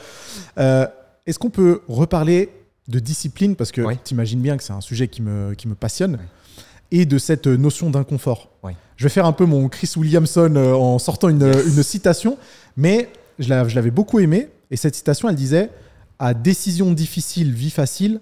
À décision facile, vie difficile. » Donc, pour se faciliter les choses, en fait, il faut passer par des discussions compliquées, des choix compliqués qui vont à terme nous permettre de faciliter notre existence. Et au contraire, toutes les décisions faciles ou les non-décisions qu'on prendrait vont petit à petit contaminer un peu notre existence. Est-ce que tu es d'accord avec ça? Je suis bien sûr entièrement d'accord avec ça. Après, je pense que Chris Williamson, il pourrait faire un peu des efforts parce que je le trouve pas complètement top. Tu vois, je me trouve un peu meilleur que lui. 100%. Voilà, allez suivre Julien Kim. Parce que dans son podcast, il sort beaucoup de citations. Et là, pour le coup, j'étais tombé sur celle-là il y a mais même pas sur son podcast. Donc, ça m'amusait de faire un petit clin d'œil. Non, je rigole. Il est au top, bien sûr. Non, j'adore ce qu'il fait. Et évidemment, et moi, je veux lier ce que tu viens de dire avec... alors, attends, pour remettre bien dans le contexte, tu parlais de l'importance, finalement, de faire aujourd'hui ce qui est inconfortable pour pouvoir demain avoir une vie facile, c'est ça? Absolument. Ouais. Et donc, moi, je veux relier ça avec la notion, tu vas voir qu'il y a un lien, de dire la vérité. Ah, intéressant. Ok. Je suis tout oui. de ne pas mentir. Et lorsque je parle de mentir, je parle de quelque chose de beaucoup plus subtil que ça. On est beaucoup, j'ai remarqué, et ça c'est du travail de l'ombre, hein, c'est encore du travail de la pire version de soi. C'est-à-dire qu'on a tendance à créer un narratif, à se mettre en lumière, à penser d'une façon qui nous évite de faire ce qui est inconfortable. Des excuses, ou non mais ça je peux le faire demain, ou de toute façon ça en valait pas la peine. Et en réalité on se rend compte que ce sont des petits mensonges, parce qu'on n'y croit pas vraiment. Et à chaque fois qu'on se ment à soi-même, qu'est-ce qu'on fait? On perd notre intégrité personnelle, notre capacité à toujours dire la vérité. Et puisqu'on sait qu'on n'est pas capable, puisqu'on sait qu'on a tendance à ne pas dire la vérité, on génère en soi des petits coups de honte et de culpabilité. On génère en soi des petits signes qu'on n'est pas digne de confiance. Et comme on n'est pas digne de confiance, qu'est-ce qu'on perd? On perd notre capacité à avoir confiance en soi. Et à chaque fois qu'on est exposé à des situations où on doit faire ce qui est juste, ce qu'il faut faire, on va commencer de plus en plus à fuir parce qu'on connaît notre tendance finalement. On connaît notre réelle tendance, celle qu'on ne montre pas aux autres, mais au fond de soi, on sait qu'on a tendance à ne pas dire la vérité. Et donc, tu vois? Ouais, c'est profond ça. Ouais. Et c'est un cercle vicieux. Et c'est un cercle vicieux. Comment on fait pour ne pas y entrer alors? Ça commence... Ou alors pour en sortir quand on est dedans? C'est très simple. Il suffit simplement... J'aime bien quand tu parles comme ça et qu'il y a une solution à chaque problème. Dis-moi plus. C'est très simple. Dire la vérité. Ok. Je décide. Pas plus compliqué que ça. Oui. Je décide aujourd'hui. Je dis la vérité. Je dis la vérité. Je ne dis pas ce qui est faux. Je ne dis pas ce qui est faux. Parce que dire la vérité, la plupart du temps, on dit la vérité. Mais parfois, on dit ce qui est faux. Et lorsqu'on dit ce qui est faux, on évite ce qui est inconfortable. Et donc, on ne fait pas les choses difficiles aujourd'hui. Et donc, les choses difficiles nous arrivent demain. Si je fais ce qui est inconfortable aujourd'hui, le meilleur moyen d'appliquer ce que Chris Williamson nous dit, c'est de dire la vérité. Si je dis la vérité, je fais ce qui est inconfortable. Et donc, mon futur devient de plus en plus simple. Moi, je veux partager aussi une chose pour aller un petit peu plus loin dans ça. C'est que quand j'étais dans la pression sociale, dans une vie qui est dessinée par les autres, et dans une vie subie, entre guillemets, une vie subie, j'ai fait école de commerce, j'ai fait du conseil en stratégie d'entreprise. C'était bien, il y avait des bonnes choses, évidemment. Tout est neutre, c'est-à-dire qu'il y a des bonnes et des mauvaises choses. Mais c'était une vie qui avait été tracée par moi, par mon environnement. Au moment où j'ai choisi de m'en émanciper, d'en sortir, finalement, je choisis la vie selon mes termes. Et donc, les 24 heures qui s'offrent à moi, j'ai le contrôle total, je peux choisir de faire ce que je veux avec, n'est-ce pas? Et donc, comme je fais ce que je veux avec, je peux commencer à définir une journée idéale. C'est-à-dire, qu'est-ce que je fais dans cette journée? Qu'est-ce que je vais faire tous les jours, encore et encore, pour aller vers mes idéaux? Et lorsque je suis seul face à ce truc-là, la seule chose qui distingue si je vais atteindre mes objectifs, atteindre le résultat que je désire, c'est ma capacité à dire la vérité, à être intègre, à faire ce qu'il y a à faire tous les jours. Donc si on sort les solutions, quoi, si on solutionne le truc, prends le contrôle de ta vie, c'est-à-dire prends le plus possible le contrôle des différentes variables de ta vie, ton temps, l'attention, les pensées, les actions, les choix, etc. Et fais ce qu'il y a à faire, fais ce qui est juste, dis la vérité. Et tu penses que faire ce qui est juste, ouais, tout le monde est capable de l'identifier? Je crois qu'on l'a fait en 10 minutes tout à l'heure. Oui, c'est vrai. Ouais. Tout le monde peut le faire. Est-ce que c'est la définition de l'instinct? L'instinct, est-ce que c'est vraiment savoir ce qu'il y a de bien à faire ou non? Alors, je crois que ça ressemble. Est-ce que instinct ou intuition? Exactement. Peut-être qu'intuition, c'est un meilleur terme. Pour moi, c'est l'intuition. Ok. Pour moi, c'est l'intuition. Tu sais, je parle beaucoup en termes spirituels, je parle de la vie en soi, c'est l'intuition. Et en fait, ma vie a changé quand j'ai pris conscience que Julien, conscient, n'est pas du tout la seule entité vivante en moi et que j'étais l'agent de la vie. Et en fait, la vie, c'est l'intuition. Donc l'intuition, elle sait tout. Elle sait tout avant toi. Elle sait tout avant moi. Même si je sais beaucoup de choses, même si tu sais beaucoup de choses, la vie en nous, elle sait beaucoup plus. Et donc à un moment donné, c'est de lui demander en fait. C'est de lui demander, je sais pas toi, mais moi j'aime bien, la veille, penser à la victoire, l'accomplissement que je vais avoir demain, Et je dors avec ce truc. Et bizarrement, le lendemain matin, quand je me réveille, souvent j'ai la réponse. Tu vois. Et donc ma journée, elle est déjà finie. Je sais ce que je dois faire. Voilà. Ça, je trouve ça trop fort parce qu'en fait, c'est moi, c'est la vie en moi pendant que je dormais qui a fait le truc. C'est une sorte de visualisation plus. Oui. Je vois ça comme une sorte de… Tu as un lac. Ouais. Tu vois, tu as un lac de conscience, enfin un lac d'images, un lac de choses. Tu lui fais une demande, tu lui dis voilà ma requête, apporte-moi ça. Et quand tu attends, le truc… Et regarde. Est-ce que tu te rappelles un moment, Nassim, où tu t'es senti vraiment fier de toi à un moment donné, et est-ce qu'il n'y a pas une image comme ça qui peut venir d'un moment où tu étais super fier de toi? Et sans chercher à penser, ah ouais, dur. Juste reste et laisse venir une image comme ça là, dans l'écran là, de ta conscience. Et là, il y a une image qui arrive et tu vas voir qu'elle arrive. Tranquillement, tu vois, tu peux, sans en fait que Nassim fasse quoi que ce soit, une image qui monte d'un moment où tu as été fier. Tu l'as ou pas? Je l'ai. Ok, c'est bon. Voilà. Et donc là, on a fait une requête. Et donc, qui t'a envoyé cette image? Est-ce que c'est Nassim? Non, c'est la vie en soi. Tu vois? Je la partagerai pas cette image. Mais ouais, mais je l'ai. Ok, mais trop intéressant. Ouais. Donc l'intuition. Ouais. J'étais convaincu aussi de l'importance, mais c'est difficile. J'allais dire c'est parfois difficile d'écouter son intuition, mais en fait non. C'est justement dire la vérité et ne pas mentir. Oui. Qui fait qu'on peut être tout à fait prêt à recevoir ce que notre intuition nous recommande de faire. Oui. Alors, comment est-ce que je structurais ce que tu viens de dire? Pour moi, c'est exactement ça. La façon dont je verrais la chose, c'est donc l'intuition est là. On a ce qui est important à l'intérieur. Donc, à un moment donné, c'est l'écouter, donc c'est prendre conscience de ce qui est important. Et donc, quand on va vers ça, on prend conscience que, en fait, il n'y a rien d'autre à faire que de dire la vérité. Parce que si je ne dis pas la vérité, je vais m'éloigner de ça. Mm-hmm. Et comme je me suis déjà maintenant câblé pour ressentir de la douleur à chaque fois que je ne vais pas vers ça, je suis obligé d'être discipliné. Je ne peux pas ne pas dire la vérité. Je ne peux pas être comme Miyamoto Musashi, le samouraï, qui finalement, lorsqu'il a choisi de devenir le samouraï le plus fort du Japon, à un moment donné, puisque c'était plus important que tout, finalement, manger fast-food, ne pas faire d'entraînement, c'était hors de question. C'était plus dur pour lui de ne pas. C'était plus dur, c'était une plus grande souffrance de ne pas s'entraîner que de s'entraîner.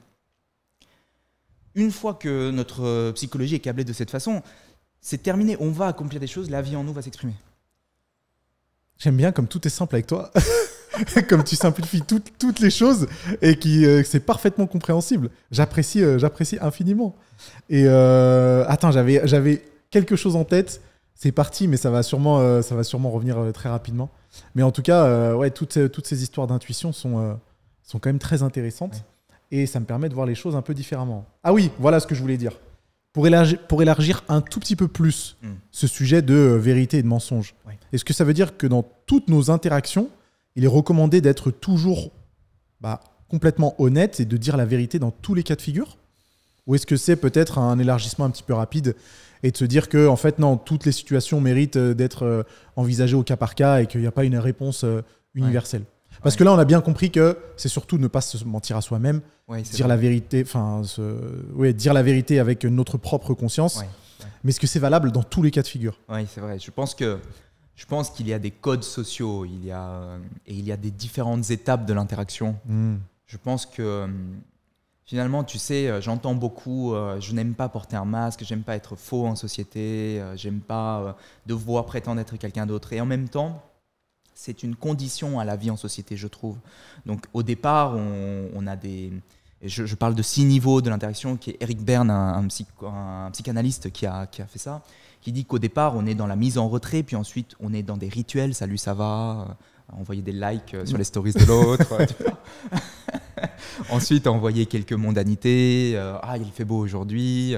Et ensuite, on enchaîne sur des conversations. Et les conversations, si elles se passent bien, on va faire un barbecue, on va jouer au foot, on fait des activités.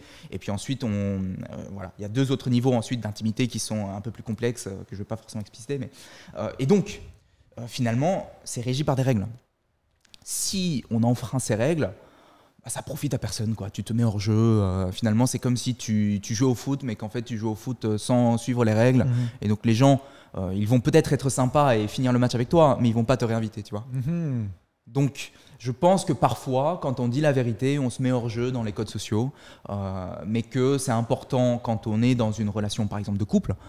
Ça vaut le coup quand même d'être authentique et de dire la vérité, quoi. Ouais, surtout avec son entourage proche, j'imagine, et que dans le cadre de certains codes sociaux, comme tu le dis, bon, bah, des fois, forcément, il y a eu un comportement à avoir spécifique à la situation en question. Oui, je te rejoins complètement sur ce que tu dis, c'est ça. Ouais, ok, bah, ça fait complètement sens. Ouais.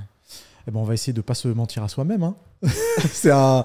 Même si c'est simple, comme tu l'as expliqué, ça demande une certaine introspection et parfois, ça peut être le travail d'une vie, non ? C'est clair parce qu'en réalité, je pense que moi-même, je ne sais pas quand je me mens à moi-même. Ok. C'est-à-dire que je n'ai pas conscience de la pensée que j'ai qui est du mensonge. Je ne sais pas, moi, j'ouvre le frigo, je vois un truc que j'ai envie de manger et je vois que la date de péremption est très proche et je dis il faut que je le mange, il vaut mieux que je le mange parce que sinon en réalité je suis en train de me mentir à moi-même parce que c'était pas mon intention. J'ai mangé ce truc là parce que j'avais faim, enfin j'avais envie d'un truc bon, quoi, tu vois.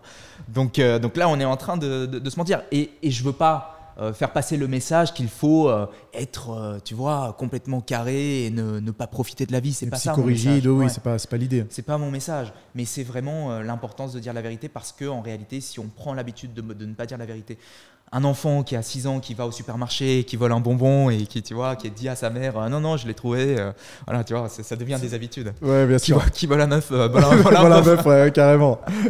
C'est intéressant ça. Mais oui, je vois tout à fait ce que tu veux dire. Ouais. Mais je trouve que on est très fort pour arriver à s'auto-convaincre de certaines choses et qui nous donnent l'impression qu'on ment pas en fait. Tu vois ? Parce que j'en fais l'expérience avec moi-même, mais j'en fais aussi l'expérience avec le coaching que j'ai pu faire en musculation. Et ça s'est arrivé beaucoup de fois. Avec moi, ça arrive beaucoup moins parce que forcément, j'ai un peu plus d'expérience. Que des personnes arrivent réellement à se convaincre que les mauvais choix qu'ils ont faits étaient en réalité les bons choix. Alors qu'en réalité, il n'y a aucune question, aucun doute là-dessus. C'était des mauvais choix. Donc j'ai l'impression que notre esprit nous joue des tours parfois et que c'est très difficile d'arriver à se déconvaincre de la conviction qu'on s'est faite que certains choix en fait jouent à notre avantage. C'est clair et moi j'ai observé ce que tu dis aussi avec plein de gens, notamment que j'accompagne. Et il y a un truc qui marche super bien, c'est simple. Parfait, Julien, tout est dans la simplicité. Exactement. En réalité j'analyse. Je t'en ai déjà parlé, l'état émotionnel associé à ce truc. C'est de la peur. C'est de la peur parce que en fait, je me sens pas capable de faire autrement. Je me sens capable de faire autrement, je me défends. Je me défends et je refuse de dire à mon coach que c'était autre chose que de la peur. Et donc moi-même, en fait, mon ego m'a dit à moi que c'était parce que c'était la bonne chose. Moi-même, je suis pas au courant que c'est à cause de la peur, mais c'est la peur. Donc, ce que j'aime bien faire, c'est de faire un pas en arrière, de revenir dans un état émotionnel dans lequel on est en mode ressource. Genre, tu casses complètement le truc, tu parles de ses chaussures, de la forme de ses chaussures, enfin, tu vois, de la forme de ses chaussures, tu parles complètement d'autre chose. Puis tu remontes sur un état, bon, t'as envie qu'on avance, comment tu te sens, t'es chaud, tu vois, et t'es à nouveau dans un état ressource. Et dans cet état ressource, bon, qu'est-ce qu'il faut qu'on fasse pour truc. Alors, tu vois, et essayer de voir, c'est-à-dire changer complètement la disposition et donc de se remettre dans un mode créatif et non destructif dont on était en train de parler tout à l'heure. Carrément. Ouais, c'est complètement clair. Et ça me fonctionne bien du coup. Le but du jeu, c'est que moi j'ai pris conscience d'un point super important, c'est que tant qu'on n'a pas l'ego de l'autre avec nous, on ne peut pas générer de transformation. C'est-à-dire qu'il faut honorer l'ego de l'autre. C'est la raison pour laquelle, tu sais, on parlait de la casquette de coach au départ. C'est la raison pour laquelle je ne veux pas être en permanence en train de dire fais ci, fais ça, parce que souvent, on va se retrouver avec un ego qui résiste. C'est pour ça que si je suis le miroir de l'autre et que je lui propose des choses, tu vois, quand tu vas voir un thérapeute, Un thérapeute, il se met pas face à toi, il se met un peu sur le côté. Il y en a, Milton Erickson, je crois, Milton Erickson. Lui, ce qu'il fait, c'est qu'il fait des blagues, il fait semblant d'être gauche, il fait semblant de ne pas savoir. Et en fait, en parlant, il a suggéré des choses au patient ou à la personne. Et la fois d'après, la personne vient. Moi, ça m'est arrivé. Quelqu'un qui dit, alors, entre la séance et la nouvelle séance, j'ai eu des nouvelles idées. J'ai fait ça. C'est exactement ce que tu l'as suggéré de faire, tu vois. Mais il s'en est même pas rendu compte. Et il s'en est pas rendu compte et il dit, en revanche, je vais arrêter les séances parce que ça me sert à rien, les séances que je fais. Bah, c'est là que tu vois que vraiment, c'était le niveau maximum de la suggestion, quoi. C'est ça, donc en fait, il faut un peu éviter de faire le niveau maximum parce que du coup... Après, t'as plus de patience. Mais oui, donc c'est l'importance de travailler avec l'ego, de prendre conscience qu'il y a cette part... qui est une part aussi vivante de nous que Julien ou que Nassim. Donc il y a en fait Nassim, l'ego, le conscient, tu vois. Voilà. On est des créatures compliquées. Hein. C'est clair. Tu vois, c'est une question qui me vient comme ça. Oui. Je ne prévoyais pas de te la poser. Mais est-ce qu'il y a une partie de toi qui pense qu'on se complique beaucoup la vie en fin de compte ? Et qu'en tant qu'être humain, on ne devrait pas avoir à se poser toutes ces questions ? Et je me fais l'avocat du diable. Hein. Ouais. Et de se dire, ben non, mais en fait, je vis, j'existe. Ouais. Qu'est-ce que j'en ai à faire de me dire, est-ce que je dois me mentir à moi-même ? Est-ce que je dois être dans l'inconfort ? Est-ce que je dois faire attention à ma dopamine ? Pourquoi ? C'est rigolo parce que toutes ces complications proviennent d'une chose, c'est de l'innovation évolutionniste de la cognition, du mental. Parce que mon chien, il fait pas ça. Non, c'est sûr. Il se pose pas de questions. C'est clair. Et mon chien, je sais pas s'il est heureux, j'en sais rien. Nous, en tout cas, on fait tout pour que ses besoins soient satisfaits. Et ça va, il est en bonne forme, etc., etc. Mais donc, la nature humaine fait que finalement, notre capacité évolutionniste, c'était de repousser les limites de la mentalisation. Et donc, on est fait pour ça. On est câblé pour ça. Enfin, certains en font leur vie, d'autres utilisent leur énergie de différentes façons, voilà, etc. Mais on est fait pour ça. Donc en fait, ça fait partie de la nature humaine, je trouve, d'optimiser. Et puis finalement, si je relie ça aussi à l'énergie un petit peu, tu vois, qui parle un peu plus aux hommes, c'est cette notion que nous, on veut toujours quand même, tu vois, on répare tout le temps des trucs, tu vois, on fait des plans. Tu vois. C'est bien masculin, ça. Ouais, exactement. Et on fait ça pourquoi ? Parce qu'en fait, on veut enfin, déjà parce que c'est instinctif, mais en réalité parce qu'on veut améliorer les chances de survie du groupe, de la tribu, etc. Donc, plus on a le contrôle sur le truc, plus on comprend les choses, plus en fait on va faire prospérer le groupe, l'humanité dans sa totalité. Donc, je crois que ça fait partie du rôle de l'humain de se poser des questions. Donc ça a du sens en fait, carrément, juste pour notre survie en fait. Oui, je crois. Ok, ça fait plus de sens comme ça. Je crois. En revanche, je veux rebondir sur... Enfin, en fait, j'ajoute quelque chose de complètement Rebondis nouveau. toi-même, Voilà. Hein, vas-y. Vas-y, je t'en prie, Julien, fais comme chez toi. Hein. Excuse-moi. C'est que, tu sais, il y a ce philosophe-là, je ne sais plus comment il s'appelle, qui disait je pense donc je suis. Okay, je crois que c'est Descartes. Voilà, c'est Descartes. Descartes qui dit je pense donc je suis, mais je ne crois pas. Parce que le chien, il ne pense pas, il est. Il est, ouais. Donc, intuition avant la pensée. C'est-à-dire que je suis donc je suis. Et ensuite, j'ai développé la capacité de penser. Est-ce qu'on peut revenir très vite fait sur ce que tu as dit par rapport aux qualités qui étaient relatives aux hommes ? Oui. Il y a des qualités qui sont plus relatives aux femmes ? Alors, je fais donc un disclaimer. Le disclaimer, c'est le langage est une technologie de l'humain pour trianguler des phénomènes naturels qui existent déjà. Donc, le langage est forcément comme lorsqu'on peint un tableau avec un pinceau, c'est une approximation. Donc, chacun va avoir des sensibilités différentes. Mais si je voulais décrire l'énergie masculine et l'énergie féminine, je crois que l'énergie féminine est une énergie qui est plus circulaire. L'énergie masculine est une énergie qui est plus linéaire. L'homme avance vers un projet, il accomplit, il résout des problèmes. Il est là pour protéger l'environnement extérieur, protéger l'entité de l'environnement extérieur. Il est là pour protéger le cœur de la femme, le cœur de l'enfant. Il est là pour assurer la survie et lorsque la survie est assurée, assurer la prospérité de l'homme. La femme est là, je crois, pour prendre soin de l'environnement intérieur, pour prendre soin de l'enfant, pour assurer la cohésion de la collectivité. Et donc, la psychologie est câblée de telle sorte que les femmes, lorsqu'elles se rencontrent, c'est important de parler de tout. C'est très important de parler de tout parce que si jamais demain, il y a un problème avec un noyau de la tribu... Ça peut mettre en péril, justement... Oui, et elle est au courant. Tout le monde est au courant. Donc, les affaires internes doivent être reçues. Alors que l'homme, qu'est-ce qu'il fait ? Il part en mission et donc il a besoin de savoir quoi ? Il a besoin d'avoir le moins d'informations possible parce que plus il en a dans la tête, plus ça va être galère de prendre la bonne décision au bon moment lorsque le danger sera là, tu vois. Ah, les hommes, hein. Mais évidemment, je veux pas, tu vois, Nassim, être réducteur, bien sûr. Voilà. Ou mettre des personnes dans des cases. Exactement. T'inquiète pas, ce disclaimer sera gardé et on va pas faire des trucs au montage bizarres. Monsieur. Non, bien sûr. Ouais. Je pense qu'on a totalement compris le message. Et puis d'une part, ça fait quand même sens. Et d'autre part, oui, bien sûr, on est conscient de ça. Et je crois que c'est important de dire qu'aujourd'hui, on est dans une société où on a la possibilité de s'émanciper de la nature pour construire en fait une culture qui peut parfois aller à l'encontre ou en tout cas dans un courant différent de la nature. C'est intéressant. Parfois, ça crée des frustrations ou des difficultés. Aussi bien chez les hommes que chez les femmes. Exactement.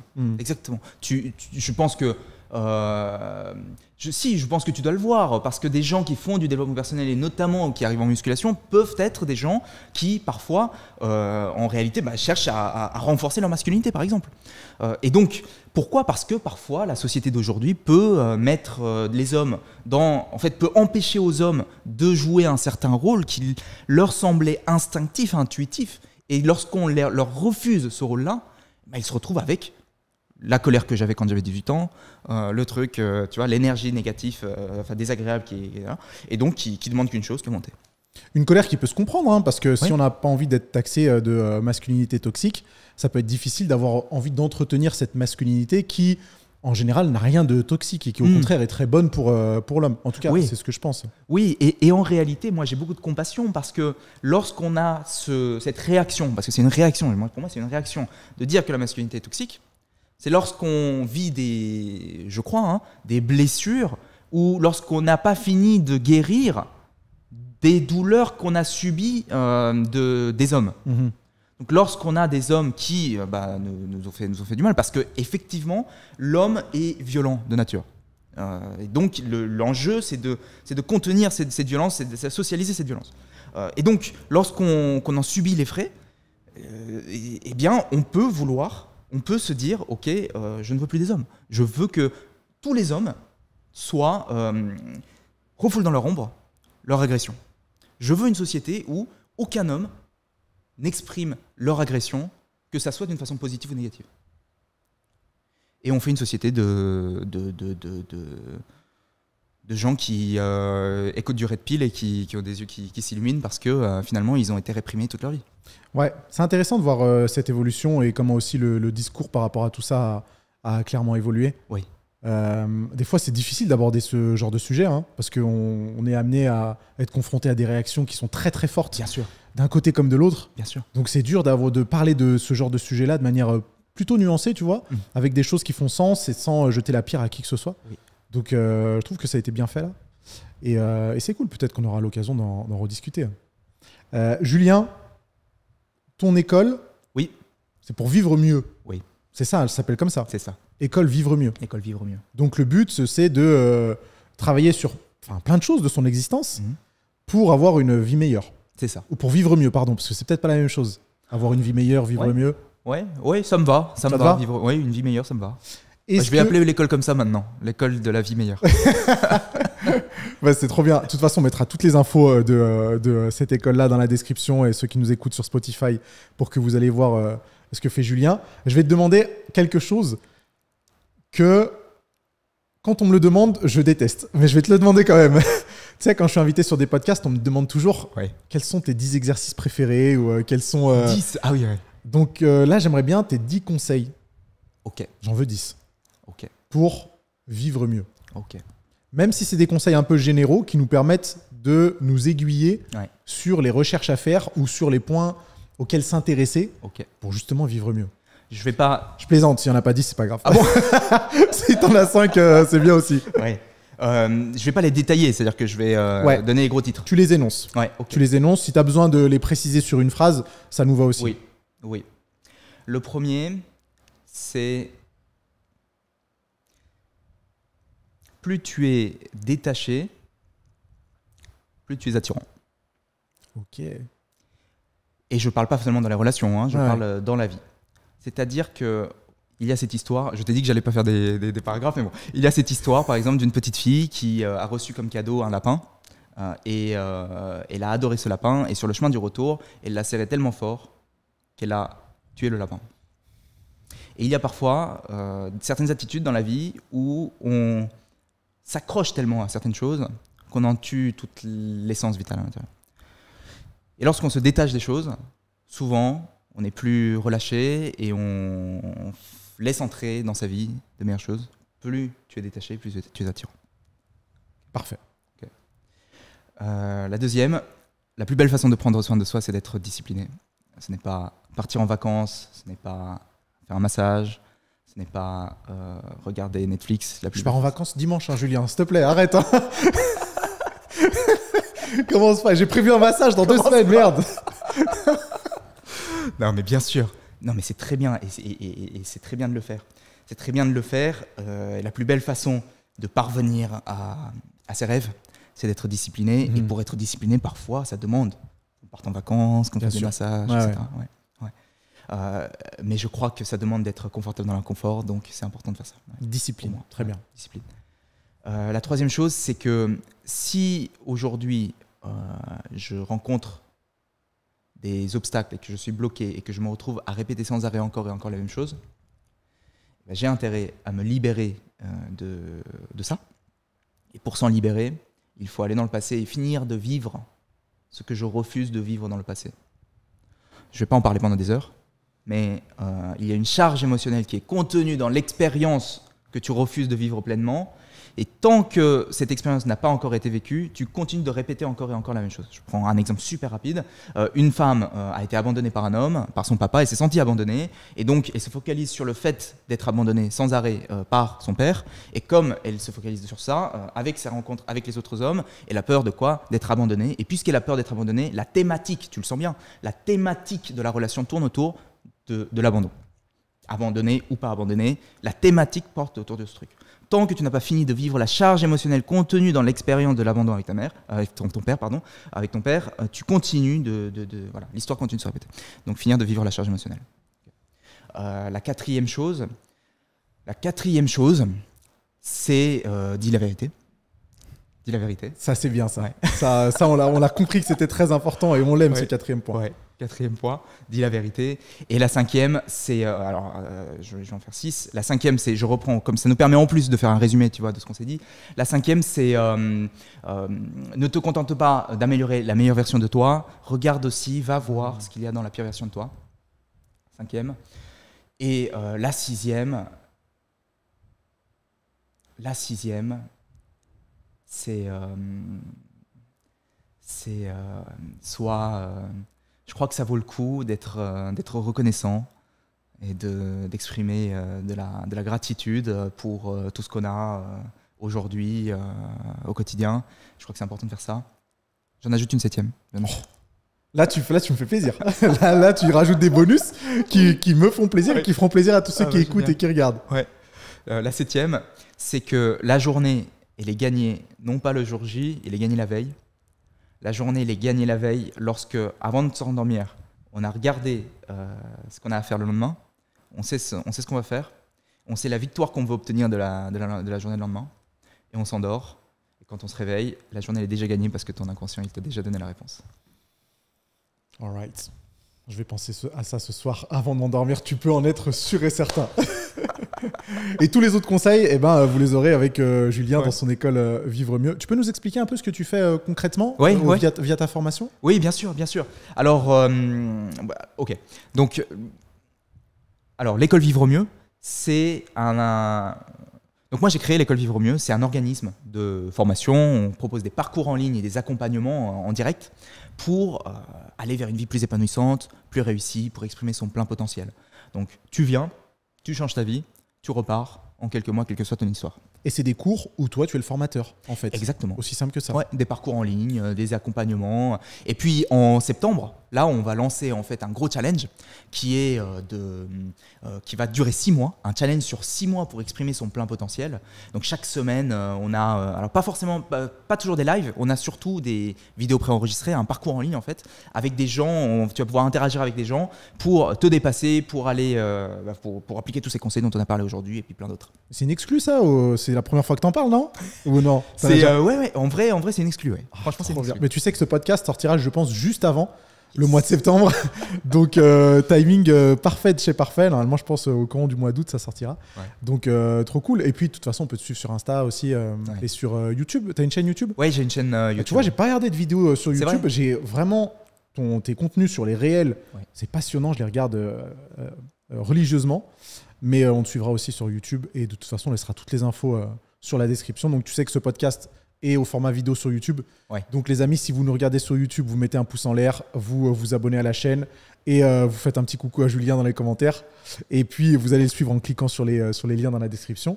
Et puis si vous écoutez ça sur Spotify, un 5 étoiles, c'est hyper important. Comme ça, tu vois, on peut potentiellement faire un deuxième épisode ensemble et pouvoir accumuler encore des choses parce qu'il y a encore plein de sujets à aborder. Hein. Ah, je peux parler des heures. Hein. Ah bah ça j'ai vu et on aime ça. Et on aime ça. Donc encore merci Julien. Ouais. C'était vraiment un grand plaisir. Ouais. Et j'espère qu'on pourra discuter de tout ça encore très rapidement. J'adore Nassim, merci encore pour ça et à très vite. Ouais, c'était trop bien. À très vite. Ciao les amis.